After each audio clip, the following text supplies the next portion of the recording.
আসসালামু আলাইকুম ভাই ও বোনেরা, আপনারা সবাই কেমন আছেন? আমরা কিন্তু সবাই ভালো আছি আলহামদুলিল্লাহ।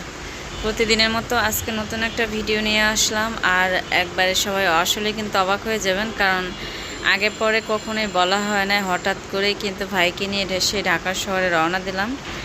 আর এখন বাজে সন্ধ্যা 7টার মতো। আমরা বের হয়েছি তখন বাজে 6:30। তো আধা ঘন্টার ভিতরে কিন্তু আমরা লঞ্চঘাট চলে আসছি। আসলে যখন আমরা বাসা থেকে বের হয়েছি তখন কারেন্ট ছিল না। আর সত্য কথা বলতে কি যে আমি শুরু থেকে বলি, না হলে বুঝতে পারবেন না আপনারা। যেমন আমাদের সজীব, ও কিন্তু কোনো কাজবাজ করতো না, ও শুধু ঘুরা ঘুরা খাইতো। তো বুঝাইতে বুঝাইতে মা, আমি, আমার ভাইয়ের বোরা সবাই বোঝাতে বোঝাতে এখন আলহামদুলিল্লাহ সে বলতেছে যে না, কাজ করবে। তার সে নাকি কারোর সাথে যোগাযোগ করছে, কাজ ঠিক হয়েছে, এখন সে যাইতেছে। তো আজকে ও চলে যাবে দেখে ভাবলাম তাহলে ওর সাথে আমিও যাই। আর আপনাদের সাথে আমি আরও কদিন আগে বলছিলাম যে সালমান একটু মোটামুটি অসুস্থ, ওর গায়ে খুজলি পেঁচড়া দিয়ে ভইরা গেছে গা। আসলে কিন্তু ও অসুস্থ। ওর আব্বু 2-3 বার করে 2-3 ডোজ ঔষধ খাওয়াইছে, কিন্তু কমতেছে না। এখন ভাবতেছি যেহেতু সজীবে যাইতেছে, আমারও ওরে দেখতে মন চাইতে আছে। অসুস্থ ছিল, কীরকমের কী হইলো বা না হইলো আমি একটু যাই দেখে আসি। যদি না কমে তাহলে আমি একটু মেডিকেলে ডাক্তার দেখাই, তারপর আবার চলে আসবো 2-1 দিন পরে। এই জন্য কিন্তু সজীবের সাথে আসা। আর এগুলো আগে আমাদের গোছগাছ করা, মানে আগে আমাদের সিদ্ধান্ত ছিল না, যার কারণে কোনো কিছু গোছাতে পারিনি। তো সন্ধ্যাবেলা মারে করলাম যে মা, যে দুপুরের পরই মারে বলছিলাম যে মা, সজীব যেতে যাইবে তাহলে কি আমিও যাবো। আর মাও একটু মোটামুটি সুস্থ আছে এখন। যেমন আজকে সারাদিন মা অনেক নড়াচড়া করছে বা কষ্ট কম হয়েছে, এখন দেখা যায় চলতে পারে আলহামদুলিল্লাহ। তো মা বলতেছে তাহলে যা, সাফওয়ানের নিয়ে তাহলে সালমান একটু ডাক্তার দেখায়, যদি আইতে পারো 2-1 দিন থাইকা তারপর আবিয়ে নেবার আর কি। তো এই জন্য মাও যেহেতু কথা ভরসা দিছে আমারে, এই জন্য সাহস পেলাম আর সুযোগটা হাতছাড়া করলাম না, ভাইয়ের সাথে বেরিয়ে পড়লাম। তো সন্ধ্যাবেলা 6টা বাজে মা একদম মাগরিবে আজান দিছে, নামাজ কালাম পড়ে একটা হাঁস ধরা দিছে। আসলে কি এখন আমাদের হাঁসের বিশেষ করে ওইভাবে করে ধান চাল খাওয়াতে পারি না, কুড়া খাওয়াই, চালের কুড়া। ওই কুড়া খাওয়ালে কি হয়, হাঁস কিন্তু মোটা তাজা হয় না, ধানে আর চাইলে যতটা মোটা তাজা হয়, যার কারণে আমাদের হাঁসগুলো একটু শুকনো শুকনো। তো এই হাঁসগুলা দেখা যায় একটু শীতে ভালো লাগে, বা শীতে একটু অন্যরকমের চেহারা সুন্দর হয়। তো মা কইতে আছে তাহলে নিবি, কি নিয়ে যাবে? যে কোনো মানুষের বাসায় যদি শহর থেকে, মানে শহরে যায়, গ্রাম থেকে মানুষ অনেক কিছু নিয়ে যায়, দেওয়ার মধ্যে তো ওইভাবে করে কিছু নাই। আবার যদি মা একটু মোটামুটি সুস্থ থাকতো, এইটা সেটা জোগাড় করে দিত বা একটু পিঠা বানায়া দিত। তো মাও অসুস্থ, এই জন্য আর কি এই যে কোনো কিছু আনা হয় না। শুধু রিয়নে গাছ থেকে প্রায় 1-1.5 কুড়ি আমরা পেরে দিছে, ওই আমড়াগুলো নিয়ে আসছি। আর মা একটা হাঁস দিয়ে দিছে শুধুমাত্র আমার নন্দের জামাইয়ের জন্য। আমার নন্দের কেউ হাঁস, আর অনেক আগের কথা, যেমন আমার নন্দে কইছিল যে আমরা হাঁস খাই না, এই জন্য ভাবলাম নন্দের জামাই তো একলা মানুষ, তো একটা হাঁস নিয়ে যাই ভাইয়ের জন্য। তো ওগুলা নিয়ে এই যে চলে আসছে আমরা লঞ্চ ঘাট। আর এখন বাজে সন্ধ্যা 7টা। তারপরে দেখা যায় অনেকটা তাড়াতাড়ি চলে আসছি। যদি আরও কিছুক্ষণ পরে আসতাম ভালো হতো এরকম মনে হয়, কারণ এখন সবসময় লঞ্চে যাতায়াত করলে অত বেশি ভিড় থাকে না, মোটামুটি বিশ্রাম নিয়ে যাওয়া যায়। তো সাফওয়ানের একটা নতুন নিমার সেট ছিল, এটা এখন পর্যন্ত প্যাকেটের থেকে বের করা হয় না, আজকে প্যাকেট থেকে বের করে ওরে পড়াই দিছি। সজীবে ওর যা যা লাগে, ওর মোবাইল চার্জার, তারপরে আরও কী কাপড় চোপড়, টয়লেট সব কিছু ওর মতো করে নিছে। আর আমি শুধু 2 সেট করে কাপড় নিলাম। আর লঞ্চে বিছানোর জন্য শুধু একটা পাতলা কাঁথা নিয়ে নিচ্ছি, আর সাফওয়ানের মাথার নিচে দেওয়ার জন্য বা রাতে যদি ঠান্ডা পড়ে এই জন্য একটা কম্বল নিয়ে নিলাম, সব হিসাব করে। তো আমরা আসছি কিন্তু মোটর সাইকেলে, কিন্তু তারপরও প্রচুর ঘাম দিচ্ছে। দেখেন আমার ফেসটার কী অবস্থা, কি বাজে লাগে, তাই না? আসলে কিন্তু অনেক বাজে লাগে, কারণ আমার দিকে মানুষের যেমনি তাকাইতেছে আমি বুঝতে পারছি যে আমার ফেজের কোনো না কোনো সমস্যা দেখা দিছে। তো পরের সময় তাকায় দেখি যে এমন মুখোশটার অবস্থা হয়েছে, কি করবার। আচ্ছা, তো আমরা কিন্তু সব শেষ করে একটা বিছানা নিয়ে নিলাম। আর এই বিছানাটা নেওয়ানোর আগে কিন্তু অনেক ভাইয়েরা আসছে, কেবিন আছে, কেবিন নেন শুরু করে দিছে।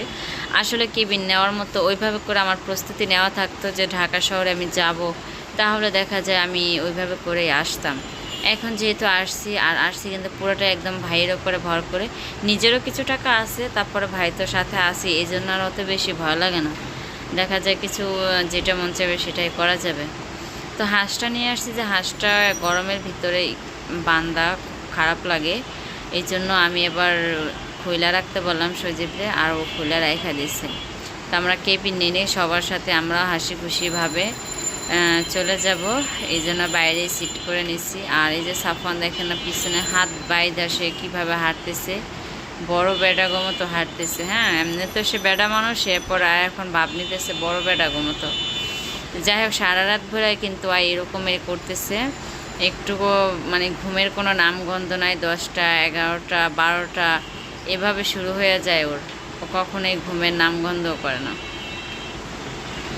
তো এখানে আমরা একটু বসলাম, দেখি মোটামুটি একটু বাতাস আসতেছে, আর অবশ্য লঞ্চটা যদি ছাড়ে তখন বাতাসটা বেশি ভালো লাগে। তো আমরা আফ্রিকার যে লঞ্চে আসছি প্রিন্স আওলাদ, এই লঞ্চে কিন্তু আমাদের সবসময় যাতায়াত করা হয় না, কম বেশি আমরা সব লঞ্চেই উঠছি। জানি না শিওর, মনে পড়ে না যে এই লঞ্চে আমি উঠছি কিনা কখনো। তো ভালো লাগছে লঞ্চটার সব দিক থেকে। আর সাফওয়ান তো একটা একটা করে যেটাই আসে সেইটাই আম্মু আমারে দাও আমার এই সাইড ব্যাগটা নিয়ে এসে দৌড়াদৌড়ি শুরু করে দেয়। হ্যাঁ, এরপরে দেখলাম সজীব ওরে টিকা খাওয়াইলো, চিংড়ি মাছের টিকা, যে এটা খাও তুমি। দেখি দিই মামু ভাগনা রাইখে 2টা খাইতেছে, আমার হাত ছিল, আমি কইছি না আমি খাম না, আমার প্রচুর মাথা ব্যথা করতেছে। তারপরে হুন্ডা করে আইসি, কান্নের গোড়া এখন ব্যথা করতেছে, গাল, তারপর গলা, এইসব নিয়ে এখন ব্যথা করতেছে।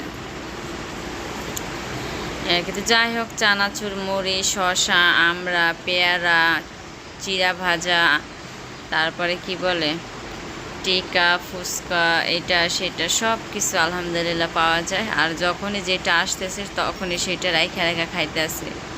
বড় ভাইয়া আমাদের বাজার থেকে কিন্তু রুটি দিয়ে দিছিল আর কলা দিয়ে দিছিল, যে লঞ্চে বইয়া খাইস। আর এফিকা আমি লঞ্চে ভাত আনি নাই, তার কারণ হচ্ছে এইটা যে মা ভাত তরকারি সব কিছু গুছায় দিছিল, মানে গ্যাসে গরম করে সে তরকারিটা বাইরে রাখছে। আপা খাইছি আমি, হ্যাঁ খাইছে। আপনি তো আইসেন আবার, যে তরকারিটা গরম করে সে বাটিতে করে জোড়া দিতে রাখছে, যে জুড়াইলে আটকায় দিব। মা আবার হাঁস ধরতে গেছে, ওই ফাঁকে বিড়াল উঠা সবই মাছ ভুনা করে দিছিল, ঢেলা মাছ। তো সজীব আবার কাটা পাইছে, যদি না খাইতে পারে লঞ্চে বয়া, এর লেগে মা আবার 2টা ডিম ভুনা করে দিছে। হ্যাঁ, তো মাছের তরকারিটা খায়া ফেলাইছে, আর ডিমের তরকারিটা ওইটার পাশাপাশি আসছিল, এই লেগে আর ওইটাও খাওয়া হয় না, ফালাই দিচ্ছে। মা কইতে আছে তাহলে আর খাওয়া লাগবে না, লঞ্চে যায় কিনা খাইছে।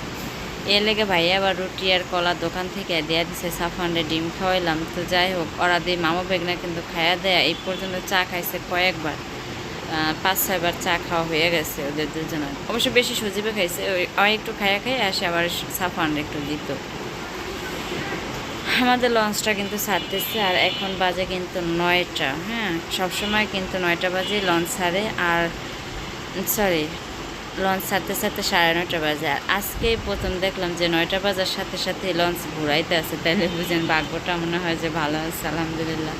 তো আমরা উঠছি যে প্রিন্স আওলাদ 10, অনেক বড় একটা লঞ্চ, আর লিফট, তারপরে লঞ্চের ভিতরে ডেকোরেশনগুলো অনেক বেশি ভালো লাগে। হ্যাঁ, অন্যান্য লঞ্চের থেকে। তারপরে খাবার পানির একটা ব্যবস্থা আছে, ফিল্টার, মানে খুবই ভালো লাগছে দেখে, ভাবলাম যে এটার ভিতরে আফ্রিকা যাই। এর আগে কখনো আসছি কিনা আমি জানি না, আর আমি যদি আসি কখনো আমি লঞ্চে ঘোরাঘুরি করি না, ওই যেখানে এসে সিট করে বসে থাকি ওইখানেই থাকি। এই জন্য কী হয় যে কোথায় কি আছে বা না আছে ওইটা খোঁজাও হয় না, দেখাও হয় না। তো আমি এই টাইমটা কথা বলতেছি, সাফান ঘুমাইয়া গেছে গা, তো ভাবলাম যে এই টাইমটা একটু আপনাদের সাথে কথা বলি। তো ফ্যানের শব্দটা আসতেছে, এই জন্য আমি সবার কাছে দুঃখিত। আর যেহেতু শহরে থাকলে একটু শব্দ আসবে, কারণ শহর মানেই শব্দ। হ্যাঁ, আমাদের লঞ্চটা ছেড়ে দিচ্ছে, আর সবার আগে ছাড়ছে আমাদের লঞ্চটা, ঘোরায় নিতেছে, দেখতে অনেক বেশি ভালো লাগতেছে। আর এখন হয়তো যাওয়ার জন্য নাচতেছি।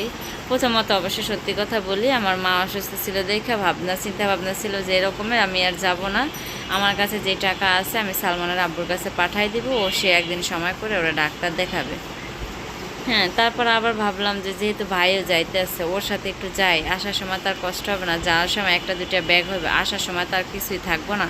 সাফানরে নিয়ে যদি ওরা আব্বু লঞ্চে উঠাই দেয় তাহলে আসতে পারুননি।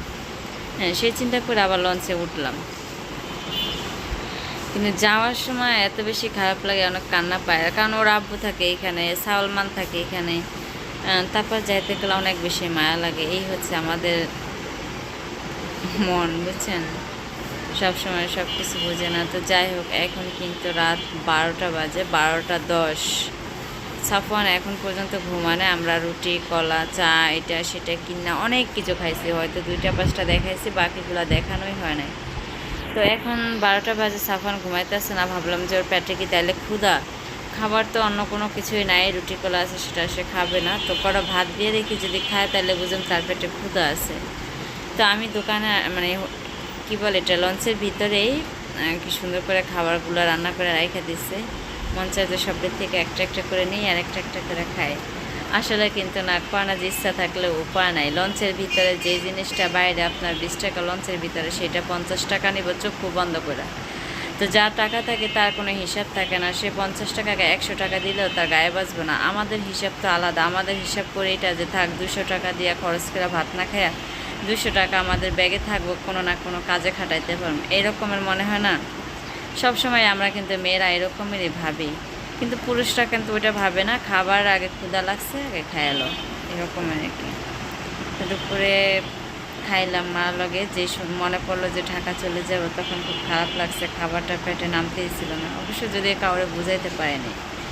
কিন্তু এখন খাইতে বসছে সেম একই কাহিনি, মা কি খাইলো, মা কি করলো বা এখন কি করতেছে, এই চিন্তা ভাবনাটা আসতেছে হঠাৎ করে। ভালো লাগতেছে না খাইতে, তারপরে যেহেতু নিয়ে বসছে খাইতেই হবে। আর দ্বিতীয় কথা হচ্ছে এটা যে খাবার মতো তো কিছু নাই এখানে। শুটকি, আলু ভর্তা একসাথে অ্যাডজাস্ট করে দিচ্ছে, চিংড়ি মাছের শুটকি মনে হয় যে, কারণ ঘ্রানটা ওই রকমের আসতেছিল। কাঁচামরিচ দিল, লেবু দিল, আর হচ্ছে গিয়ে আমরা ডাল কিনে নিলাম, মসুর ডাল চচ্চড়ি, আর হচ্ছে গিয়ে রুই মাছ নিয়ে নিলাম। তো মাছের পিস হচ্ছে যে 200 টাকা করে, 180 টাকা করে। তো 180 টাকার একটা মাছ আমরা নিয়ে নিচ্ছি, ভাত নিয়ে নিলাম। তো দুই ভাই বোনে অল্প করে ভাইঙ্গা তারপরে খাইলাম। আলহামদুলিল্লাহ, রিজিকে যা ছিল আল্লাহর দরবারে তাতেই আমরা সন্তুষ্ট। তো এখন আবার কিন্তু মোটামুটি রাতে অনেক বৃষ্টি হয়েছিল, আমি দেখাইতে পারি নাই কারণ খুব বেশি ভয় লাগতেছিল। এত বেশি ডাকাডাকি, আকাশে বিদ্যুৎ চমকাইছে, দেখা যে কোনো মানুষই ভয় পাবে। আমরা লঞ্চের ভিতরে কিন্তু প্রত্যেকটা মানুষ অনেক ভয়ে ভয়ে কাটাইছে সারাটা রাত।